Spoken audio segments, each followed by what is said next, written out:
Halo sobat semua, selamat datang kembali di channel novel kita. Sebelum kita lanjutkan ceritanya ini, ayo jangan lupa subscribe, like, komen, share, dan nyalakan lonceng notifikasinya agar mendapatkan notifikasi video terbaru ketika Mimin upload videonya. Istri yang dimanja, bab 121 mengulas. Setelah makan, Amandamu menarik Charles Mo ke kamarnya. Setelah masuk ke kamar, Amandamu menutup pintu dengan misterius. Charles Mo tampak bingung. Apa yang kamu lakukan? Tepat tadi ketika kamu menarikku, tatapan mata kakak sepupu seperti ingin membunuhku, dan kamu sekarang masih menutup pintu, nanti dia mungkin akan langsung melemparku keluar. Tidak akan. Meskipun Ricky Mo sangat kejam kepada Charles Mo, tetapi dia bersedia membiarkan Charles Mo tinggal di sini bersamanya. Itu berarti dia masih menyukai Charles Mo. Jika dia melemparku keluar, kamu harus membantuku. Charles Mo mengangkat bahu dan ia melompat ke atas meja untuk duduk.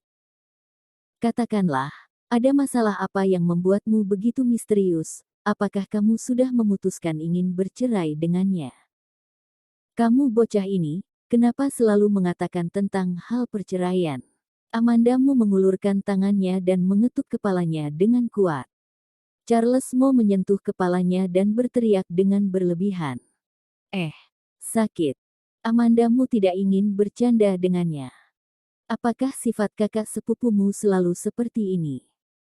Ketika Ricky Mo adalah Charles Mo, meskipun dia bisa merasakan emosinya tidak baik, tetapi sikapnya juga tidak sedingin seperti sekarang ini.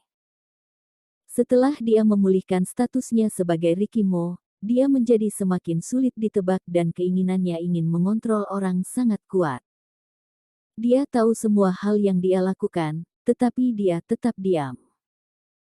Sekarang dia kembali menjadi Ricky Mo, dia malah menjadi tidak takut apapun dan semakin menjadi-jadi. Dia selalu seperti itu, sangat menyeramkan.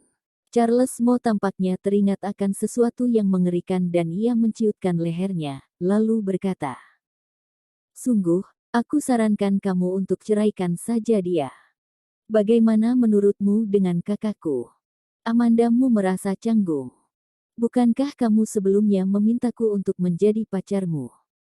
Aku pikir kamu mungkin tidak akan menyukaiku, kakakku orangnya sangat lembut, dia lebih cocok denganmu. Dia pasti lebih baik daripada Ricky Mo, dia terlalu galak."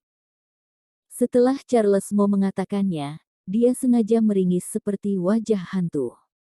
Amandamu tidak bisa menahan tawanya, dia sengaja menggodanya. "Apakah kamu tahu berapa banyak wanita di seluruh negara yang ingin menikah dengan kakakmu? Bahkan jika kakakmu bersedia menikah denganku, tetapi aku adalah seorang janda, tidak cocok dengannya. Kamu sangat baik, bagaimana tidak cocok dengannya?" Charles Mo berkata dengan santai, tetapi nada bicaranya tulus. Amandamu sedikit tertegun, apakah dia sebaik itu? Melihat Amandamu tidak berbicara, Charles Mo juga merasa sedikit canggung, dia menggaruk kepalanya, menjelaskannya dan berkata, "Bukankah sebelumnya aku tinggal di rumahmu?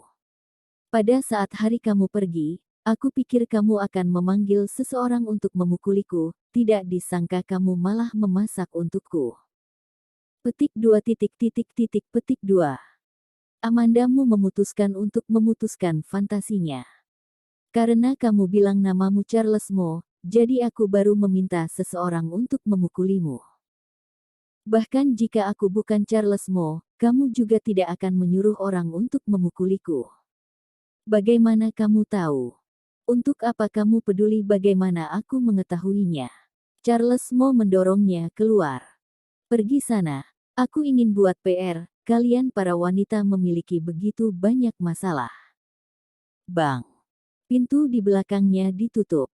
Amandamu menoleh ke belakang dan tersenyum. Benar-benar bocah nakal yang tidak mengerti apa-apa. Setelah kembali ke kamar, Ricky Mo sedang membaca dokumen di bagian atas tempat tidur. Mendengar dia mendorong pintu dan masuk, dia tidak mengangkat kepalanya. Dia hari ini kok tidurnya awal sekali. Amanda Mu juga tidak berbicara dengannya, dia langsung pergi ke kamar mandi. Ketika dia keluar, Ricky Mo tidak memegang dokumen lagi di tangannya. Dia bersandar di bagian atas tempat tidur, matanya tertuju pada Amanda Mu. Amanda Mu menundukkan kepala dan melihat kepiyamaannya yang tertutup dengan baik. Ia berjalan perlahan ke sisi tempat tidur, menarik selimut dan berbaring. Begitu dia menutup matanya, dia merasakan napas Ricky Mo yang dingin tiba-tiba mendekat. Dia langsung membuka matanya, dia melihat Ricky Mo tidak tahu kapan sudah membungkuk dan terlihat seperti ingin menciumnya. Ketika Amanda Mu masih tertegun, bibir Ricky Mo telah menekan ke bawah, kemudian dia memeluknya. Napasnya yang unik dan dingin membungkus Amanda Mu dengan erat, itu membuat Amanda Mu sedikit tidak bisa bernapas, otaknya terasa kosong.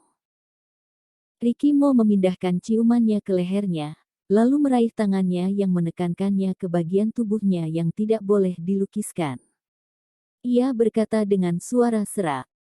Hari itu belajar di Jade Imperial dengan sangat serius, hari ini kita akan mengulasnya. Amanda Mu teringat akan apa yang terjadi di Jade Imperial pada hari itu.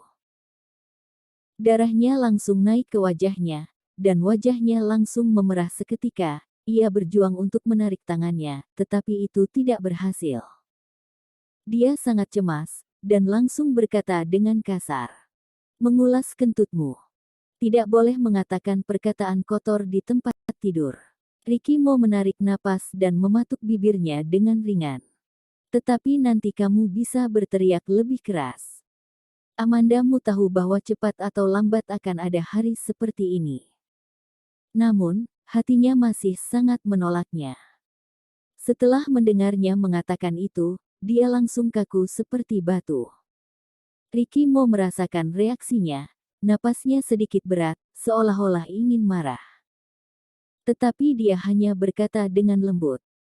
Tidak melakukannya juga tidak masalah, kamu harus bantu aku mengeluarkannya. Dia tidak bisa berbuat apa-apa. Ricky Mo berkata begitu dia sudah melakukan konsesi, Amanda Mu tidak berani mengatakan tidak lagi. Dia menahan rasa malu di hatinya, tangan yang ditekan olehnya di bawah bimbingannya membantunya. Tidak tahu berapa lama kemudian.